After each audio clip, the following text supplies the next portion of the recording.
Hey, welcome back. I'm Dustin. I'm Leslie. This is Scout. We're the Wayward Waggs, and we are former full-time RV travelers. We've been off the road now for over a year, but we still come on to YouTube and we give you some tips and tricks on travel and adventure and full-time RV life and all the stuff that we used to do. Yep. Help you out on your travels. So this week we are going to be talking all about how we found things to do while we were out on the road traveling, because we always got a lot of comments. Hey, how do you guys find these especially places? The unique ones, the weird ones like Uranus? Yeah. How'd you find this? You know, we're in little quirky museums or attractions or whatever. Yeah. So the first one, I mean, some of these you probably already used, but some of these you probably never thought of. So hopefully these will help you out. The first one is Tripadvisor. Yes. Which, I mean, it's pretty common for people to use Tripadvisor. It is. But on Tripadvisor, you're really only going to get those big, well-known attractions. Yes. I mean, it's going to be like your top 10 of every city that you go to or whatever, the most visited. Because the more people visit those places, the more reviews they get. And so then they get higher up on the priority list to be shown. So Tripadvisor is a good one if you're looking for those big attractions in the areas that you're at. But if you're in smaller areas, you know, Tripadvisor is going to be like, okay, the local gym is #1 attraction, you know, or a local theater that's only open on Tuesday nights, you know. So, that is true. I had that one. So you got to dig a little bit deeper if you want to find some of these hard to find or like unique, unusual ones. Yeah, you guys search a little better. So another place that we have found is like a welcome center. Yes, I've walked out of there with like this thick of brochures. Yeah, you get those racks of brochures, and it usually covers a pretty good range, like 100 to 150 mile radius. Of things to do. So you might have to travel a little bit, but there's always cool little brochures and things. And a good thing to do, especially if you frequently pass through certain places a lot in your travels back and forth, you tend to go pit stop in the same place you've been before. Yeah. I was keeping those in a binder. Yeah. In document protectors for that city. So I would slide them all in there. That way when we came back, I didn't have to go get more brochures because we forgot what's around there. Yeah. You just pull out the brochures. Get rid of them as you use them so they're not, you know, repeated. But that was a good trick to just keep all the brochures in a folder and just pull them out as you need them. And along those lines too, we knew where we were going weeks in advance, sometimes months in advance. So we would do some research beforehand. Yeah. So that way we knew what days things were open. We'd kind of plan out our week or two that we were going to be there and what days we were going to go to these certain attractions. Yes. Because if you just show up there and then start looking, you know, stuff might be closed, and you scheduled yourself there on days that everything's closed. And we've said we're going to stop here overnight or for 2 days rest and then hit the road, but there's nothing there. Yeah. So then by previewing ahead of time, we were like, okay, we'll push through. We won't stop there. We'll go to the next big town. So we'll just stay a night or two, and then we'll keep rolling, because no need to stay a week if there's nothing to do. Yeah.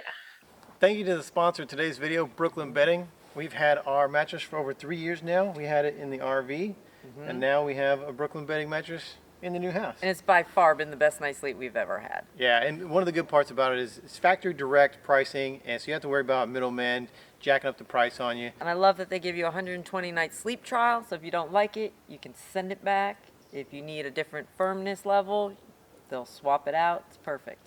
Also comes with a 10-year warranty, so if for any reason you have any issues with your mattress over the next 10 years, which is insane, you can send it back and they'll send you a new one. And it's shipped for free, direct from the factory in Arizona. And the best part about it is we can save you 30% on your next purchase of a Brooklyn Bedding mattress. We'll leave a link in the description below. All you have to do is use the promo code WAGS when you check out. And along those lines too, sometimes when you check into your RV park or resort or wherever, they'll have these brochure racks right there. Yes. And so leading to that, another thing that you can do is when you check into the RV park, talk to the people who are checking you in. They are locals. They live there. They know all the cool stuff to do. So, hey, what is there to do around here? I ask that almost every time I checked into an RV park. Hey, what is there to do around here? Yeah. And sometimes they tell you stuff that you would never find anywhere else. Exactly. Online. Or they'll tell you, I mean, worst case scenario, they'll tell you the best restaurants. Yes. They'll be like, there's not much to do around here, but you got to go eat at this place. Yeah. This guy's not cooperating. No, he's antsy today. Wants to get away.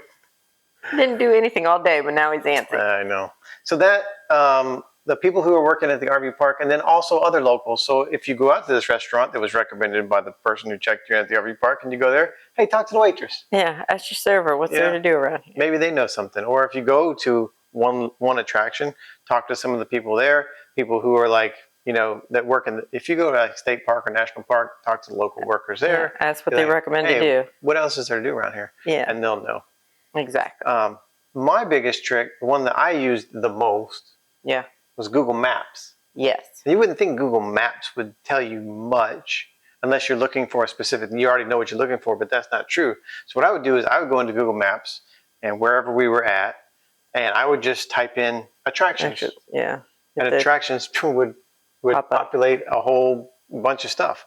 Yeah. And sometimes stuff that some people might not think of when they think attractions. Yeah. And then so you like, hey, there's this cave over here, that, you know, or there's this little museum, or there's this largest rocking chair in the world, or whatever. Those are always fun. You know, or there's like this, you know, sculpture park where you can go see these sculptures in the park. And I think that's how we found the that one Sasquatch or paranormal place we went to, where I had my little episode. The UFO. Yeah. Thing? Yeah. That's how we found them on there. Just Google Maps and type in attractions.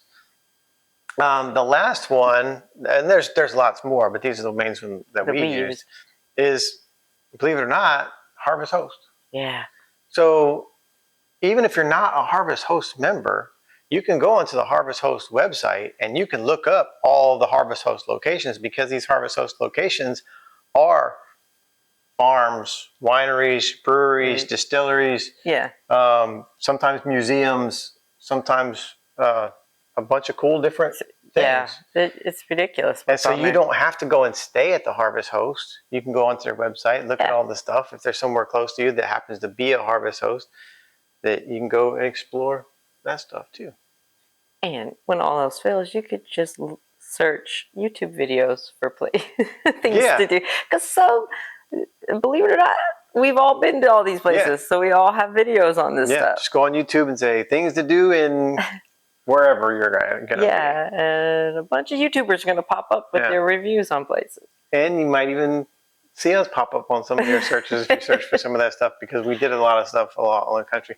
So that's the thing too. Find your favorite traveling RV YouTuber and look through their videos, or you can specifically search on their channel too. Yeah, if they've for certain keywords, and so if they've been to the same area that you've been to. Yeah. You know, and then when you're just watching people and it looks like a cool place, just jot down the things that they did, and then when the time comes to you're going through that area, then you can hit up. And honestly, those are probably the best to do, is because you get a visual, then you can see it. Yeah.